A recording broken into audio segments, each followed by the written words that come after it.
መስራች ደከመኝ ለምኔ ሰለቸኝ ለምኔ ሌሊቱን ሙሉ ከትናንት ጀምራችሁ ቅዱሳን መላእክትን መስላችሁ ሳታቋርጡ የእግዚአብሔርን ሐሳብ ወደ ሕዝቡ የሕዝቡን ጸሎት ወደ እግዚአብሔር የምታሳርጉ የምታገለግሉ ሊቃውንተ ቤተ ክርስቲያን አባቶች፣ ካህናት፣ ወንድሞች ዲያቆናት በዛሬው ዕለት እግዚአብሔርን ደጅ ለመጥናት ሐሳባችሁን ለመንገር ጉድለታችሁን ለመሙላት በሙላቱ ቤት ሁሉ ነገር በሚገኝበት በምህረቱ አደባባይ በአጸደ ቤተ ክርስቲያን የተሰበሰባችሁ ምእመናንና ምእመናት ሕፃናት ጭምር በእግዚአብሔር ፍጹም ሰላም እንደምን አደራችሁ?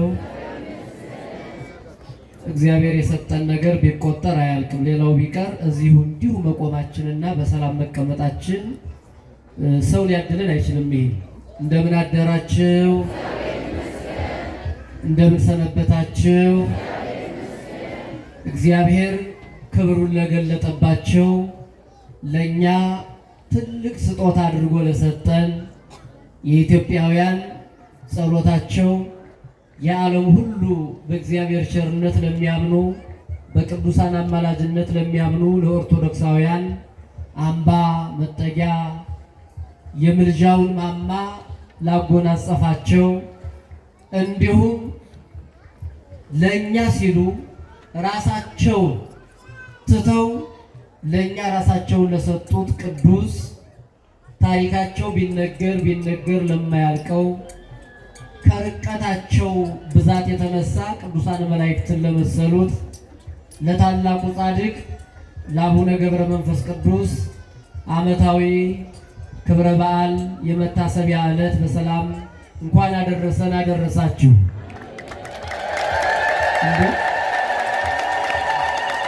አረጃችሁን አጣጥፋችሁ ምንድን ነው የምትሰሩ? እንኳን አደረሳችሁ። አሁን ራሱ ኮርተው ያላጨበጨቡ ሰዎች አሉ ወይ? ኩራት አለ። እንኳን አደረሳችሁ በድጋሚ።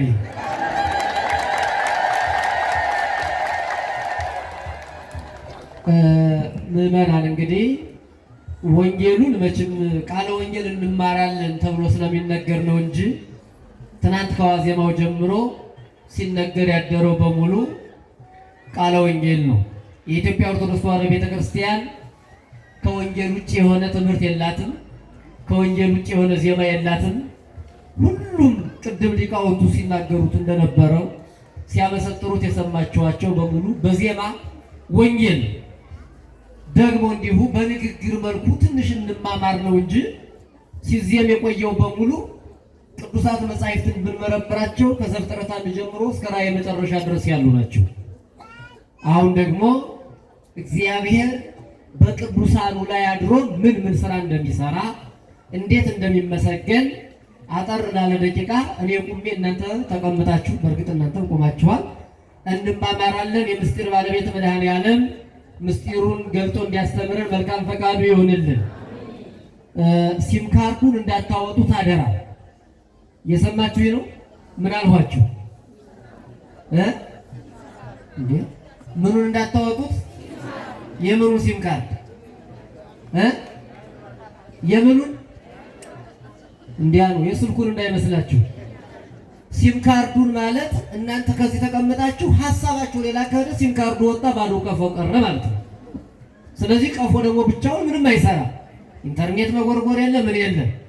ስለዚህ ስጋንና ነፍስን አዋህዶ አዋዶ እግዚአብሔርን መስማት ይገባል እና ነቢየ እግዚአብሔር ቅዱስ ዳዊት መንክር እግዚአብሔር በላይ ለቅዱሳኒሁ እግዚአብሔር በቅዱሳኑ ላይ አድሮ የሚሰራው ስራ የሚያደርገው አድራጎት የሚመሰገነው ምስጋና እጅግ ግሩም ነው፣ እጅግ ድንቅ ነው፣ ይረቃል፣ ይደንቃል፣ ይመጥቃል ይላል ነብዩ። ለምን እንደዚህ እንዳለ ራሱ ቅዱስ ነው። በእኔ ላይ አድሮ አላለም ዳዊት። ራሱን እንደ ኃጢአተኛ የሚቆጥር ሰው ነው ዳዊት። እንዲሁም ከምንም በላይ ከሌሎቹ ፍጥረታት ሁሉ በጣም ዝቅተኛዋን ፍጥረት ጠርቶ እኔ ትል ነኝ እያለ ራሱን ከትል ጋር የሚያስማማና የሚያነጻጽር ጻድቅ ቅዱስ ነው። ግን በእኔ ላይ አድሮ የሚሰራው አላለ። ለሌሎቹ ሰጥቶ ነው የሚናገር። እግዚአብሔር በቅዱሳኑ ላይ አድሮ የሚሰራው ስራ ድንቅ ነው አለ።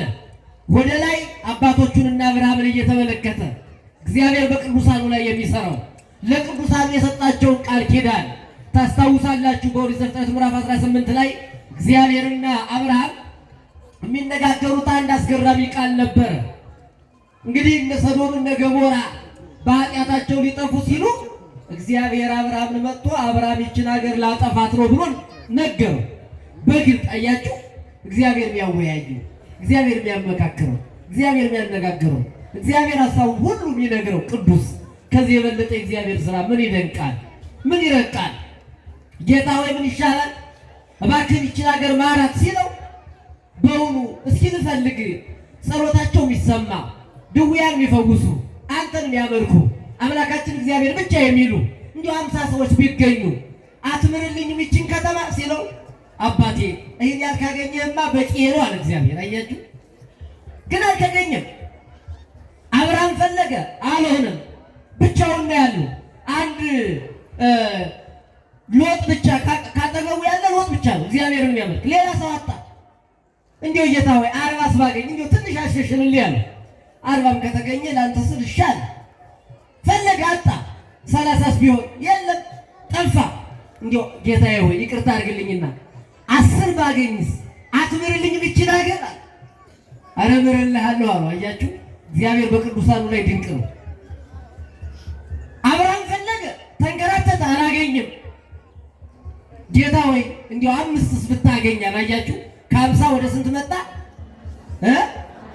እንግዲህ በዚያች ከተማ ስንት ቅዱስ ጠፋ ማለት ነው። ቅዱስ ስላችሁ ራሱን የሰጠ ብቻ ሳይሆን እግዚአብሔርን የሚያመልክ ምግባረ ጎዶሎ የሆነ ግን ሃይማኖት ያለው 5 ሰው ጠፋ። በዚያም በኋላ ነው እንግዲህ ያቺ ሀገር የጠፋችው። እግዚአብሔር ለቅዱሳኑ ምን ያህል ቃል ኪዳን እንዳለው ነብየ እግዚአብሔር ቅዱስ ዳዊት ወደ ላይ አባቱ አብርሃምን እየተመለከተ ሌሎቹን ቅዱሳን እነ ሙሴን እየተመለከተ እግዚአብሔር እኮ ወደ ላይ እስካሁን ሲያደርገው የኖረ ወደፊትም ደግሞ እኔም ከሞቱ በኋላ የሚያደርገው እስከ ዕለተ ምጽአት በቅዱሳን ላይ የሚሰራው ስራ ግሩም ድንቅ ነው ብሎ በተናገረው ትንቢት መሰረት እግዚአብሔር በአዲስ ኪዳንም ሐዋርያትን 12 ህንፃ ነው እንግዲህ እግዚአብሔር የገነባ። ይገርማቸዋል። በዚህ ምድር ሲመላለስ መድኃኒዓለም ኢየሱስ ክርስቶስ 12 ታላላቅ ህንፃዎችን ገንብቷል። ስንት ህንፃዎችን? ምን ስንት ጠቀስ ብትሉኝ ነው? ስንት ፎቅ ስንት ህንፃ ገንብቷል? 12 ህንፃ። የሚገርመው ከ12ቱ ህንፃ መካከል አንዱ ፈረሰ፣ አንዱ ተናደ። ወዲያው ብዙ አልቆየም። መሰረቱ ጥሩ አይደለም፣ ኮንክሪቱ በደንብ አልተሞላም። አያችሁ፣ ብዙ ችግር ያለበት ነው። 11 ህንፃ ብቻ ቀረ። እንግዲህ ያ የተናደው ህንፃ እንደምታውቁት ማን የሚባል ህንፃ ነው? ንገሩኝ እንጂ ይሁዳ የሚባለው ህንፃ ፈረሰ። 12ቱ ግን ቃል ኪዳኑ ነብየ እግዚአብሔር ቅዱስ ዳዊት ለዚህም ተናግሮ ነበረ። እናንተ ቅዱሳን የዓለም ብርሃን ናችሁ፣ እናንተ የምድር ጨው ናችሁ። ዓለምን አጣፍጧት፣ ዓለም መራለች፣ ዓለም ጨልማለች። ስለዚህ ብርሃኗም እናንተ ናችሁ ብሎ ቃል ኪዳኑ ሰጥቷቸው ነበረ። ያንን ይዘው ሐዋርያት 11 ሆነው በኋላ ማትያስን ተክተው ዓለምን በወንጌል ጨውነት አጣፍተው የጨለመውን ዓለም አብርተው እነዚያ ህንፃዎች እንደገና 12ቱ ህንፃ እንግዲህ ይኸውላችሁ ገንዘብ ያመጣዋል አይደል የሚባል አባባሉ ራሱ አይደል እንዴ? አንድ ሰው አንድ ህንፃ ካለው ያን እያከራየ ስንተኛ ይሰራል ማለት ነው። ሌላ ደግሞ ይጨምራል። ገንዘብ ይሰራዋል ይባል እና እነዚያ ቅዱሳን ህንፃዎች እንደገና ሌሎቹን እያበዙ ሄዱ። ከዚያ በኋላ እንግዲህ ዘመነ ሊቃውንትም ሲመጣ በዘመነ ሊቃውንት እነ አትናቴዎስን የመሰለ እነ ቅዱስ ቄርሎስን የመሰለ እነ ዮሐንስ አፈወርቅን የመሰለ ሌሎቹን እንደ እስክንድሮስን የመሰለ ታላላቅ ሊቃውንት በዚህ ዓለም ማሸብረቅ ጀመሩ። ለሃይማኖታቸው የቀኑ ምግባራቸው የቀና ሃይማኖታቸው የጸና እግዚአብሔርን የሚያመልኩ ፊት አይተው የማያዳሉ ፍርድ ተጓደለ ድሃ ተበደለ ብለው ስለ እውነት ስለ ሀገር ስለ በደሉ ሰዎች የሚያለቅሱ ቅዱሳን አባቶቻችን ሊቃውንት ትምህርትን ከሃይማኖት ጋር አስተባብረው የያዙ ቅዱሳን ተነስተዋል በዘመናችን። ይገርማቸዋል። እንዳለ ነው እንግዲህ ነብየ እግዚአብሔር ቅዱስ ዳዊት እግዚአብሔር በቅዱሳኑ ድንቅ ነው ብሎ ከተናገረላቸው ከብዙ ቆጥረን ከማንጨርሳቸው ቅዱሳን መካከል አንዱ ነብየ እግዚአብሔር ቅዱስ ዳዊት እንግዲህ በኢየሩሳሌም የኖረ ኢየሩሳሌምን ያስተዳደረ የእስራኤል ንጉሥ ነው። ግን ግብፅ ሁሉ መጥቆ በዓለም ሁሉ ዙሮ ለሚነሱት ቅዱሳን ትንቢት ተናግሮ ነበርና ከነዚያ ቅዱሳን መካከል አንዱ ዛሬ የተሰበሰብንባቸው የመሰብሰባችን ምክንያት የሆኑት ታላቁ ጻድቅ አቡነ ገብረ መንፈስ ቅዱስ አንዱ ናቸው። አቡነ ገብረ መንፈስ ቅዱስ ታሪካቸውን እንደምታውቁት እንግዲህ ንሳ በተባለች በረሃ ውስጥ በግብፅ የኖረ እንዲሁም እናቱ የቤተ ክርስቲያን ስያሜ ያላት አቅሌስያ የምትባል አቅሌስያ የቤተ ክርስቲያን ስም ነው። ይገርማቸዋል። እውነትም ታላቅ ቤተ ክርስቲያን ናት አቅሌስያ። ለምን? ኮከብ ወልዳ የሰጠች ብሩህ የሆነ ፀሐይ ወልዳ የሰጠች ቅድም ሊቃውንቱ በማይነስ ሲያመሰግኑ እንዳደሩት ኮከብ ብሩህ ዘሰረቀ ማቅሌስያ ነው ያላችሁት። ከአቅሌስያ የተወለደ የወጣ ማለት ከቤተ ክርስቲያን ተብሎም ይተረጎማል። ከእናቱ አቅሌስያ ናት፣ ቤተ ክርስቲያንም አቅሌስያ ትባላለች። ከእናቱ ከአቅሌስያ ተወልዶ የቤተ ክርስቲያን ልጅ የሆነ ቤተ ክርስቲያንን ያስጌጣት አሁን እኛን የሰበሰበን እኮ ራሱ ጻድቁ አቡነ ገብረ መንፈስ ቅዱስ ነው። ይገርማቸዋል።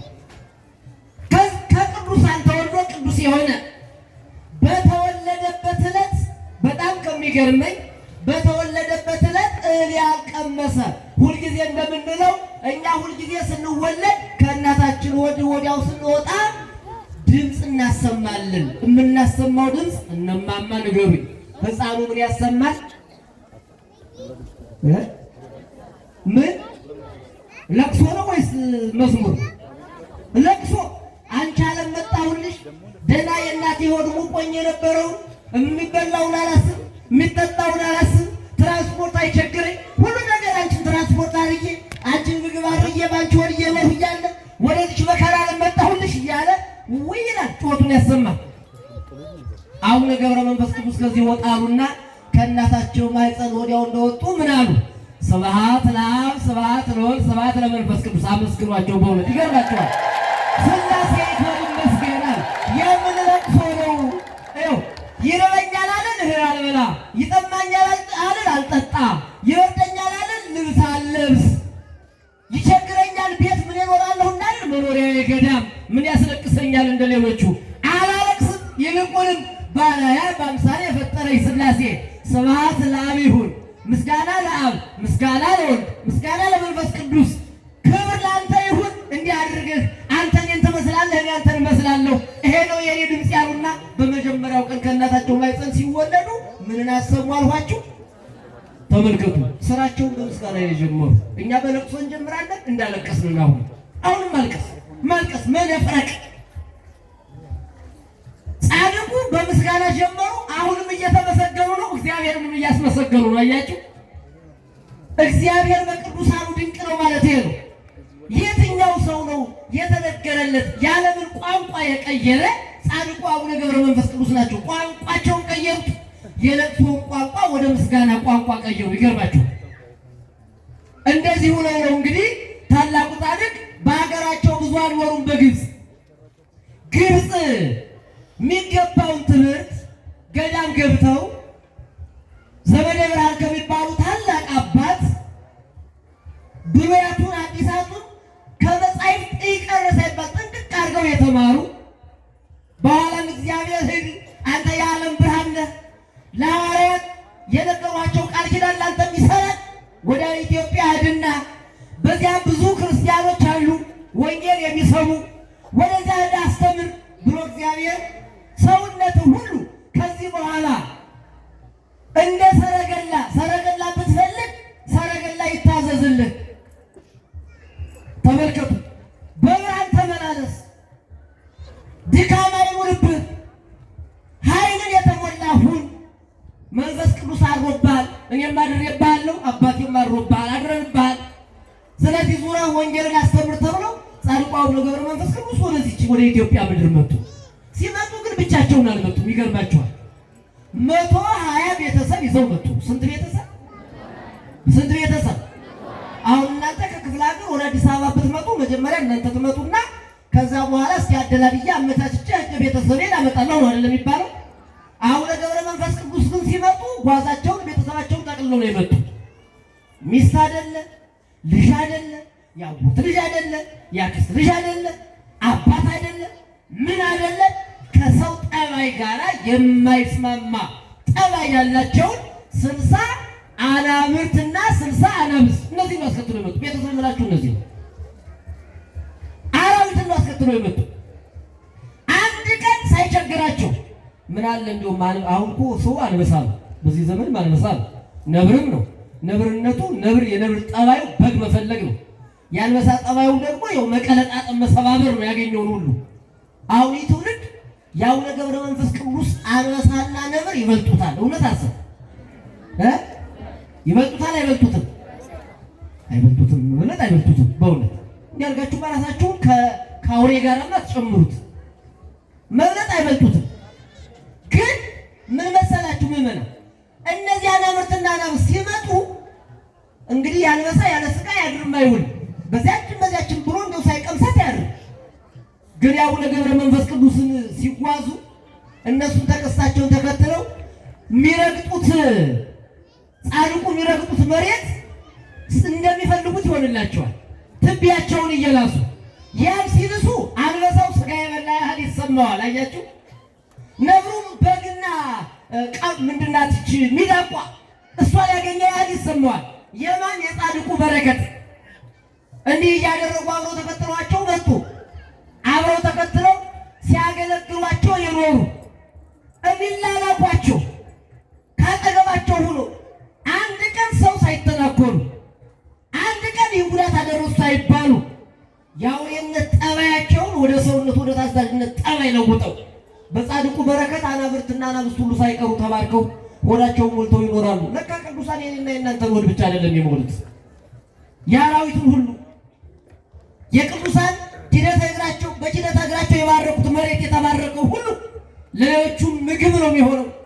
እነዚህ ሆነው በኢትዮጵያ እየተዘዋወሩ አናብርትን 120ውን እንስሳት ወይም አራዊት አስከትለው ኢትዮጵያን በወንጌል አሸበረቋት። በእውነት እንግዲህ ኃጢአት የበዛበትን የዓለምን ሁሉ መከራ እንዲያስታግስ እግዚአብሔር ሆይ ይቅር በል እያሉ ይልቁንም ሰሞኑን መከራ የሰማንበት ታላላቅ አባቶችን ያጣንበት ታላቁ ዝቋላ ገዳም ባህር ውስጥ ሆነው አንገታቸውን ራሳቸውን ወደ ባህሩ ተክለው ባህር ውስጥ 100 ዘመን ስለ ዓለም ሰላም፣ ስለ ዓለሙ ኃጢአት፣ ስለ ኢትዮጵያ በደል ህዝቦቿን ይቅር በል አንድነታቸውን ስጣቸው፣ መከፋፈልን አጥፋላቸው፣ ፍቅርን በልባቸው አስፍን እያሉ ሳያቋርጡ 100 ዘመን ጸልየዋል። ስንት ዘመን? አሁን ጸሎት አለና ነው ሲባል እኛ አንድ ሰዓት እንኳን ለመጸለይ እግዚኦታ ለማድረስ አንዳችን እንቀመጣለን። አሁን እንደው ቁጭ ብለን እንኳን ለመጸለይ ቁጭ ብለን እንኳን ለመስማት እምንመጠመጥ ለመጥማጣ ትውልድ እኮ ነው። 100 ዓመት ሙሉ በራሳቸው ከተቀመጡ ከቆሙ ሳይቀመጡ ከዘረጉ ሳያጥፉ እግዚአብሔርማ በቅዱሳን ላይ ድንቅ ነው እንጂ። ለዚህ ነው ነብዩ እግዚአብሔር በቅዱሳኑ ላይ የሚሰራው ስራ ግሩም ነው ድንቅ ነው ያለ። ከዚህ የበለጠ የሚገርም ነገር አለ? ምዕመናን አለ ወይ? 100 ዘመን ሙሉ እንዴት ሊሆን ይችላል? ሳይበሉ ሳይጠጡ ለቁመተ ሥጋ የምታክል ነገር እንኳን ባፋቸው ሳያደርጉ አቡነ ገብረ መንፈስ ቅዱስና የዚህ ዓለም እህል አይተዋወቁም። ይገርማቸዋል፣ አይተዋወቁም። ሆዳቸው እህል አልነካም። ይገርማል። ለዚህ ነው ነብዩ እየገረመው እግዚአብሔርማ በቅዱሳኑ ላይ ድንቅ ነው እንጂ። እግዚአብሔር ሁሉ ቻይ ነው። እንደዚህ አድርጎ ማኖር ይችላል። ለድንቅ አጠራሩ ስሙ ሊመሰገንባቸው የፈለጉ ቅዱሳንን እንዲያድርጎ ዛሬም እንድንሰበሰብ ያደረገን እኮ ይህ ክብር ነው፣ የእሳቸው ክብር ነው። ከዛ በኋላ እንግዲህ እየተዘዋወሩ ዓለምን በመላ በወንጌል ዛሬ አቡነ ገብረ መንፈስ ቅዱስ ዛሬም ያስተምራሉ። ዛሬም ቅዱሳን ሞቱ አይባልም፣ አረፉ ነው የምንላቸው። ዛሬ አሜሪካ ላይ አቡነ ገብረ መንፈስ ቅዱስ ስም የተቀረጸ ጽላት ታቦቱ ወጥቶ ምዕመናንን ይባርካል። እነዚህ አረፉ እንጂ ሞቱ አይባልም። ስራቸው ይኸው ነው። በመላው ኢትዮጵያውያን ብቻ ሳይሆን በዓለም ላይ ያሉ በግብፅ ብንሄድ፣ እስራኤል ብንሄድ፣ ራሽያ ብንሄድ፣ የትም ሀገር ብንሄድ የአቡነ ገብረ መንፈስ ቅዱስ እግዚአብሔር በቅዱሳኑ ላይ ድንቅ ነው ብሎ የሚያምኑ ክርስቲያኖች በሙሉ ባሉበት ቦታ ዛሬ ቅዱሱ ስማቸው ይዘከራል። ያ ታሪካቸው የሚገርመው ዝቋላ የትም ቦታ ራሽያ ብትሄዱ አሜሪካን ብትሄዱ ዝቋላ ናት የምትነሳው። 100 ዓመት ጸለዩ ከተባለ ኢትዮጵያ ላይ ነው የሚነገረው። ኢትዮጵያ ላይ እግዚአብሔር የሰራው ስራ ግሩም እኮ ነው። ለዚህም እኮ ነው ነቢየ እግዚአብሔር ቅዱስ ዳዊት በመዝሙር 86 እንዲህ ብሎ ይዘምርላታል ስለ ኢትዮጵያ። በጣም ይገርማል፣ ይደንቃል።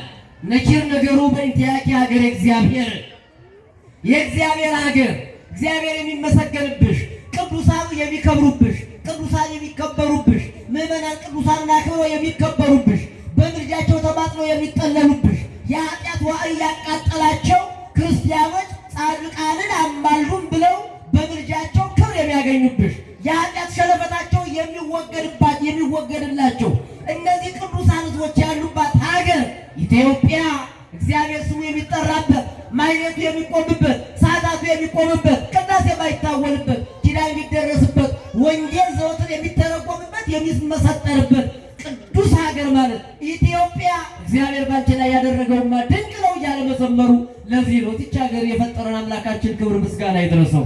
አሁን ያለውን ውጣ ውረድ እንዳታዩ፣ አመስግኑ። ይገባታል በእውነት ምናለ አሁን ያንቺ ጠባይ ከፍቶ፣ ያንተ ጠባይ ከፍቶ፣ የኔ ጠባይ ከፍቶ ከውሻ በለጥን እንጂ ሀገሪቱ ሀገር እኮ ናት። ምን አቡነ ገብረ መንፈስ ቅዱስን ተቀብላ የሚገርመኝ ግን ሁሌም እንደምንለው ምዕመናን አቡነ ገብረ መንፈስ ቅዱስ ዛሬ ቢገኙ አንተ መጤ ከዚያ ትቀመጥም ብለን እናባርራቸዋለን። ይህ ትውልድ ያባርራቸው ነበር። ደግነቱ በደጉ ዘመን ነው እነሱ የነበሩ እንጂ ሀገሪቱማ ሀገር ናት። 9ኙን ቅዱሳን ተቀብላ አቡነ አረጋዊ ብላ ታቦት ቀርጻ የምታከብር ሀገሪቱማ ሀገር ናት። ምን ጥያቄ አለው? በአንተና በእኔ ክፋት ዛሬ አንተና እኔ ስለምንባላ ሀገሪቱማ ሀገር ናት። ምኑ ይካዳል? ይሄ እስከ ክፋታችንም ቢሆን ስብሐተ እግዚአብሔር አልተቋረጠባት ሀገሪቱማ ሀገር ናት። እስከ ጥላቻችን ቢሆን ሰዓታቱ አልተቋረጠ፣ ቅዳሴው አልተቋረጠ፣ ማኅሌቱ አልተቋረጠ። ቅድም የሰማችኋቸው ሊቃውንት ድምፃቸው አንድ ውሃ ሃይላንድ አልቀረበላቸው፣ ሌሊቱን ሙሉ ሲያንቆረቁሩት ያደሩ ሀገሪቱማ ሀገር ናት። ምን ጥያቄ አለው? አንተና እኔን ጥርግ አድርጎ ሌላ ትውልድ አስነስቶ ሀገሪቱን ሊያስከብራት ይችል ይሆናል። እግዚአብሔር አይችልም? አይችልም? ምዕመናን ከዚህ ሁሉ እኛ እንዳንጠረግ መመለስ አይሻልም? አይሻልም? እስቲ ይሻላል የምትሉ ከፍ አድርጉ እጃችሁ። ይሻላል የምትሉ ቆይ፣ አጨብጭቡ አላልኩም? አይ እንዲሁ ዝም ብላችሁ ቆይ። እስቲ ብንመለስ ይሻላል የምትሉ እስቲ እጃችሁን ከፍ አድርጉ። ምን ብንል ይሻላል? ወዴት ብንመለስ? ምን እንዲያደርግልን? የተወለደው በሰላም እንዲያድግ፣ የተገዛው እንዲበረክት፣ ጥላቻ እንዲወገድ። ከዚያ በኋላ ምን እንላለን? እግዚአብሔር በቅዱሳኑ ላይ ድንቅ ነው ማለት የምንችለው ከዛ ነው። አሁን በአንዳንዶቻችን ሽንገላ ነው፣ ሽንገላ። አቡነ ገብረ መንፈስ ቅዱስን ለማክበር የመጣ ብዙ ሕዝብ አለ፣ ብዙ የመጣ አገልጋይ አለ። ግን ግብፅ ተወልደው ያደጉትን ታላቁን ቅዱስ እያከበርን እኛ ደግሞ እዚያው አካባቢ እርስ በርሳችን ማንከባበር ሰይጣን ስራውን የሰራብን ስንቶቻችን ነን ይሆን? ይህንን ልባችንን እግዚአብሔር ያፍርሰው በእውነት። ሌላውን የይቅርታው ልብ እግዚአብሔር ይትከልልን። ጻድቁ 100 ዘመን እንዲሁ ነው ከጸለዩ በኋላ እንግዲህ የሚገርመው የቅዱሳን ሞታቸው እረፍታቸው እግዚአብሔር አማክሮ በዚህ ጊዜ ይገልጥላቸዋል። ነፍሳቸው ከስጋቸው የምትለይባትን ቀን እንኳን እነሱ እኛም እኮ እየበላን እየጠጣን ያሉ ቅዱሳን እኮ በዘመናችንም ያሉ አይ እንዲሁ ሰሞኑን ጥሩ አይደለሁም ይላሉ። ዳርዳርታውን ይናገራሉ። ይገርማቸዋል አሉ። በዚህ ዘመንም እኮ እንዲሁ ወደዚህ ወደ ደብረ ሊባኖስ ስትሄዱ እንዲሁ በዚያ በአቡነ ሀብተ ማርያም በገዳሙ በአቡነ ተክለ ሃይማኖት እየጸለዩ ትንሽ ስጋቸውን ብስም ሲያደርጋቸው የእግዚአብሔር መልአክ መጥቶ እንዲሁ ነፍስን ከስጋ መለየት ነው ሰሞኑንና ነፍስ ከስጋ መለየት አይቀርም ጭምጭምታ ይነግራቸዋል ለቅዱሳን እኮ። ከዛ በኋላ ደቀ መዛሙርቶቻቸውን ሰብሰብ ያርጉና ልብሴን እጠቡ፣ ተዘጋጁ፣ ምኑ ይታወቃል እያሉ እያጨዋወቷቸው በዚያችሁ እንደተኙ ሽክ የሚሉ ስንት ቅዱሳን አሉ መሰላችሁ? ከእህል ጋር የተገናኙትን እንኳን ማለት ነው። አያችሁ እግዚአብሔር ጠቡ እኮ ከእህል ጋር አይደለም ከእምነት ችግር ጋር ነው። እና ጻድቁ እንዲሁ ነው የተጣላ እያስታረቁ ያላመነውን እያሳመኑ ጣዖትን እያፈራረሱ ከሰው ልብ ላይ ጣዖትን ነቅለው እግዚአብሔርን እየተከሉ በሚገርም ሁኔታ በዚህ በዘመነ ጻድቃን ተብሎ በሚጠራው እድሜያቸው ራሱ የእሷቸውን ያህል እድሜ የቆየ የለም። በጣም በሚገርም ሁኔታ 562 ዘመን ኖሩ። ስንት ዘመን ኖሩ? ስንት ዘመን ኖሩ? ይገርማል። 562 ዘመን እጅግ በጣም ከባድ ዘመን ነው። ይህ ዘመን በአዲስ ኪዳን ታሪክ ውስጥ ይህን ያህል ዕድሜ የቆዩ አዲስ ኪዳን ከገባ በኋላ እንግዲህ ዕድሜ የተቆጠረለት በሉቃስ ወንጌል ምዕራፍ 2 ላይ የምናነበው ስምዖን ነው 500 ዘመን ቆየ የተባለ። ያም የብሉይ ኪዳኑን ቆጥረው ሊቃውንቱ አዲስ ኪዳንን አይቷታልና ክርስቶስ ሲወለድ ብለው በአዲስ ኪዳን የነበረ ብለው ተርጉመውለታል። እንዲህ የአቡነ ገብረ መንፈስ ቅዱስ ትልቁ ዕድሜ ነው። ይገርማቸዋል። 562 ዘመን ከኖሩ በኋላ ግን እግዚአብሔር በአካል ተገለጠላቸውና ወዳጄ ሆይ ነፍስ ከሥጋ የምትለይበት ዘመን ደርሷል፣ የምትፈልገውን ጠይቀኝ አላቸው። ምን አላቸው? እግዚአብሔር ተገልጧል፣ የምትፈልጉትን ጠይቁ ቢላችሁ ምንድን ነው የምትሉ? አንዳንዶቻችሁ አረ ቤት ኪራይ መሮኛል አንድ ኮንዶሚኒየም፣ አንዳንዶቻችሁ ደግሞ ፍርድ ተጓሎብኛል እንደዚህ፣ አንዳንዶቻችን እገሌ ገንዘቤን ተበድሮ እስካሁን አልሰጠኝም ልብ ስጠው ገንዘቤን እንዲመልስ፣ ብቻ ብዙ ምክንያት እናቀርባለን። ጻድቁ ግን ቢጠየቁ ምን እንዳሉ ታውቃላችሁ? ጌታዬ ሆይ ቤት አልጠይቅ አንተ ቤቴ ነህ፣ ምግብ አልጠይቅ አንተ ምግቤ ነህ፣ መጠጥ አልጠይቅ አንተ መጠጤ ነህ፣ የእረፍት ቦታ አልጠይቅ አንተ እረፍቴ ነህ፣ አንድ ነገር ግን እጠይቅሃለሁ አሉ። ምን ቃል ልግባልህ? ስሜን የሚጠሩትን ዝክሬን የሚዘክሩትን በስሜ ቤተ ክርስቲያን የሚያንጹትን በስሜ በፈለቀው ጸበል የሚጠመቁትን እፍኝ ውሃ ስለ አቡነ ገብረ መንፈስ ቅዱስ ብለው የሚዘክሩትን እነሱን አስብልኝ ማረልኝ። ነገር ግን ያንተ ፈቃድ ይሁን እንጂ የኔ ፈቃድ አይደለም፣ ቸርነትህ ይህን ታደርግልኝ ዘንድ እሻለሁ አሉ። ወዳጄ ሆይ ቅዱሳን መላእክት እየሰሙ ድንግል እየሰማች እኮ ነው። ይገርማችኋል። የቅዱሳን ክብር ድንግል እየሰማች ወዳጄ ሆይ ያልኸውን ሁሉ በስምህ ቤተ ክርስቲያን የሚያንጸውን የሚሰራውን በስምህ ዝክር የሚዘክረውን እንዲያውም አንድ ገድላቸው ላይ በስምህ የሚታረቀውን ሁሉ ብለው ቃል ኪዳን ገብተውላቸዋል። ምን የሚለውን በማርያም ነገሩ ጥላቻ ያለው ሰው መታረቅ ስትባል ስም ነው የሚል ምን የሚለውን በስምህ የሚታረቀውን በስምህም የሚያስታርቀውን አያችሁ። ይህንን ሁሉ እምርልሃለሁ ብሎ ቃል ሲገባላቸው እመቤታችን ድንግል ማርያም ደስ አላት። ይገርማችኋል። ደስ ይበላችሁ። ይህንና የእናንተና ለጻድቁ አብራ መጣ። ቅዱሳን መላእክት አብረው ነበሩ። ደስ አላቸው። ዳዊትም በገናውን ይዞ መጣ። እነ ዕዝራ መሰንቋቸውን ይዘው መጡ። እንግዲህ ተመልከቱ። እንዲህ እኮ ነው የቅዱሳን ዕረፍት። ይህ ከሆነ በኋላ ነፍሳቸው ከስጋቸው ስትለይ እንደኔና እንደናንተ ሐኪም ቤት መን ይህንን ወጋኝ ጎኔን ራሴን ማለት የለም። የእግዚአብሔር መልአክ ከገነት የሕይወትን ዛፍ ቆርጦ ያመጣና አፍንጫቸው ላይ ጣል ያደርጋል። ተመልከቱ። ያን ጊዜ እንቅልፍ ይዞ እንደው አንዳንድ ሰው እየተጫወተ ደከመህ እንደ እየተባለ አይደል እንዳል በዚያው እያወራ የሚያወራ መስሎት ለጥ ይላል። ነፍሳቸው ከስጋቸው እንደዚያ ሁላ ተለየች። ዛሬ የምናከብረው ዕረፍታቸውን ነው። ያረፉበትን ቀን ነው። ቃል ኪዳን የተቀበሉበትን ነው። አረፉ ስንል በስጋ ያረፉበትን ነው። ልብስ የላቸው፣ የኛ ግን ልብሳችን ናቸው። ምግብ የላቸው፣ የኛ ምግባችን ናቸው። በቃል ኪዳናቸው ያን አምነን ዛሬ እግዚአብሔር በሰጣቸው ቃል ኪዳን ልንባረክ በቤታቸው ተሰብስበናል። ለዚህ ነው የእግዚአብሔር ቅዱስ ዳዊት እግዚአብሔር በቅዱሳኑ ላይ ድንቅ ነው ያለው። አያችሁ፣ በቅዱሳኑ ላይ የሰጣቸው ቃል ኪዳን እፍኝ ውሃ ሰጠው በጻድቁ ስም መዳን ከተቻለ የእግዚአብሔር ስራ ድንቅ አይደለም? ታዲያ ምዕመናን ቤተ ክርስቲያን ለመስራት 10 ሳንቲም ወርወር ጻድቁ በአማላጅነታቸው ሲታደጉን የእግዚአብሔር ድንቅ ስራ ከዚህ የበለጠ ምን አለ? በላት ወገንና አቶ ወገን በጻድቁ ስም ይዣችኋለሁ ታረቁ ብለን ስንታረቅ እሺ ይቅር ብያለሁ ከተባለ ያን ጊዜ መንግስተ ሰማያት መግባት ከተቻለ እግዚአብሔር በቅዱሳኑ ላይ ድንቅ ነው ማለት ከዚህ የበለጠ ምን አለ ብላችሁ ነው? ይበቃናል። የተወደዳችሁ ምዕመናን እንግዲህ ጻድቁ አቡነ ገብረ መንፈስ ቅዱስ ሁልጊዜም በገድላቸው ብዙዎች ተጠቅመናል፣ በታምራቸው ብዙዎች ተጠቅመናል፣ በጸበላቸው ብዙዎች ተጠቅመናል። የትኛውም ሆስፒታል ሊፈውሰው ያልቻለ በሽታ አቡነ ገብረ መንፈስ ቅዱስ ስም ተሰይሞ ባለ ጸበል ተጠምቀን ዋጋ ያገኘን ብዙዎቻችን ነን። ይገርማችኋል። እንዲያው ለጻድቁ መጥቻ ይህ ሆኖልኛል ያለን ብዙዎች ነን። አሁን ተሳክቶልናል። እንግዲህ ከቃል ኪዳናቸው መካከል አንዱ በስም ቤተክርስቲያን ያነሳ። እናንተ ደግሞ የዚህ አካባቢ ምዕመናን የታደላችሁ ናችሁ። ሊቃውንቱንም እኮ እንዲህ ነው የሚላቸው። ሊቃውንቱንም በስምህ ማይሌት የቆመ ማለት ነው አይደል እንዴ? በስምህ ማይሌት የቆመ አንተ ከገባህበት ውሳጤ መንጦ ላይ ታገባዋለሁ፣ ያንን ቃል ኪዳን ተስፋ አድርገው እኮ ነው ሊቃውንቱ ሌሊቱን ሙሉ ሲጮሁ ያደሩ። ሞኝ ነው እንዳይመስሏችሁ።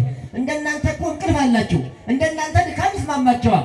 ግን ማንን አስቀድመዋል?